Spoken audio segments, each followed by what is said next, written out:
Jangan lupa subscribe.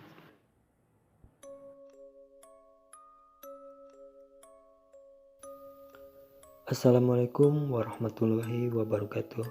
Selamat malam buat kalian yang melihat atau mendengarkan video di channel ini. Seperti biasa, saya di sini akan menceritakan hal seram dan misteri.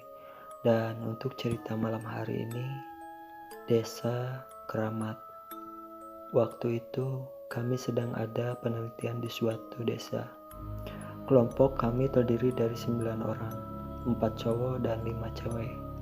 Kami ditempatkan serumah di rumah Pak Kepala Desa di sana. Di antara kami itu ada seseorang yang bisa merasakan keberadaan makhluk halus.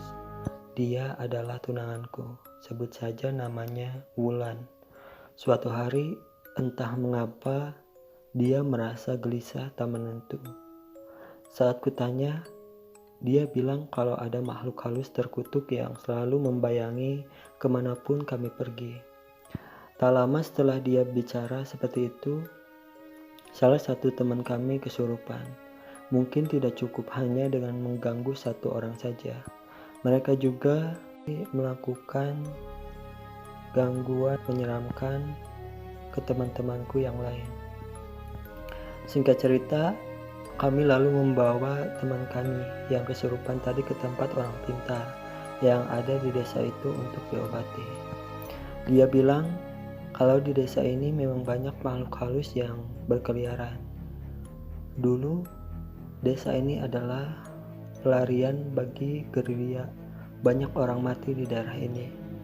Setelah melakukan pengobatan itu, kami semua kembali pulang ke rumah kepala desa. Sekitar jam 8 malam, tunanganku berteriak sangat kencang dari arah kamar mandi. Aku dan teman-temanku yang lain bergegas menuju kamar mandi. Saat kutanya, lagi-lagi dia bilang kalau ada makhluk halus yang mengganggunya. Sosoknya kayak raksasa. Aku pun tertawa untuk mencairkan suasana. Tunanganku itu terlihat pucat, tak bersemangat dan lemas. Aku segera mengantar Wulan ke kamarnya. Sesampainya di kamar, dia bilang, jika kami tidak pergi 2 hari lagi dari desa ini, maka makhluk itu akan mengikuti kami semua tanpa kecuali. Saya ingat betul bahwa malam itu adalah malam ketiga kami di desa itu. Singkat cerita, karena di antara kami cowoknya ada yang tidak tulen, si Rio, salah satu temanku, mulailah menjahilinya. Si Romi mengikat sebuah selimut di bagian ujungnya, persis kayak pocong. Kemudian pocong tersebut ia taruh dengan posisi berdiri di samping jendela dekat si Rio tidur. Kadang keadaan gelap memang mendukung untuk menjahili orang. Ketika si Rio bangun pengen pipis, sontak dia kaget saat melihat pocong tadi. Rio yang awalnya cuma kaget biasa tiba-tiba berteriak histeris dan akhirnya jatuh pingsan. Kami awalnya mengira si Rio takut dengan pocong bikinan si Romi tadi. Tapi dugaan kami salah, karena beberapa saat kemudian ada pocong beneran berdiri di samping si Romi. Aku melihat Romi yang tadinya besar hati karena sudah merasa berhasil jahilin si Rio, langsung pingsan juga karena melihat pocong beneran yang cuma berjarak 5 cm darinya. Pagi harinya, kami langsung meminta ACC kepada dosen pembimbing untuk membatalkan penelitian di desa ini. Hari berlalu dengan cepatnya. Ketika sore itu kami para cowok pergi lagi ke tempat orang pintar yang ada di desa ini. Hari berlalu dengan cepatnya. Ketika sore itu kami para cowok pergi lagi ke tempat orang pintar yang ada di desa ini. Di tengah perjalanan, tiba-tiba si Romi bilang, pada nyium bau wangi gak? Spontan teman-teman yang ada di situ pada memonyongkan mulutnya sambil penasaran, mengendus-ngendus bau yang ada. Benar juga sih, saat itu memang santer tercium bau wangi mirip-mirip pandan. Sadar bahwa bau pandan itu mungkin berasal dari bawah jembatan yang kami lalui. Salah satu temanku, si Mamat, dengan rasa sok pemberani pergi melihat ke bawah jembatan. Anehnya, pas Mamat kembali ke atas, dia tampak gembira dan lalu pergi ke ujung jembatan. Entah respon apa yang ada di diriku hingga aku menyusul dan mengikuti si Mamat. Tiba-tiba dia memanjat pagar jembatan dan hendak melompat. Refleks aku menariknya kembali turun dari atas pagar jembatan itu. Mamat pun selamat. Singkat cerita, malam mulai datang. Waktu sholat isya pun masuk. Aku dan si Romi berhenti dulu di musola. Saat mengambil air wudhu, aku melihat seorang wanita berpakaian putih berada di dalam toilet di sisi ujung kanan. Aku berlaga berani dan memegang prinsip beda dunia, beda kepentingan, dan tidak saling mengganggu. Aku meneruskan wudhu tanpa menoleh lagi ke arah toilet itu. Saat membasahi hidung dan muka, angin dingin serta merata menerpa tengkuk, dan dari kejauhan aku melihat wanita tadi melayang rendah mendekat. Posisi terakhir hantu berbaju putih itu persis di sebelahku. Dia hanya berdiri tegak mematung tanpa bersuara.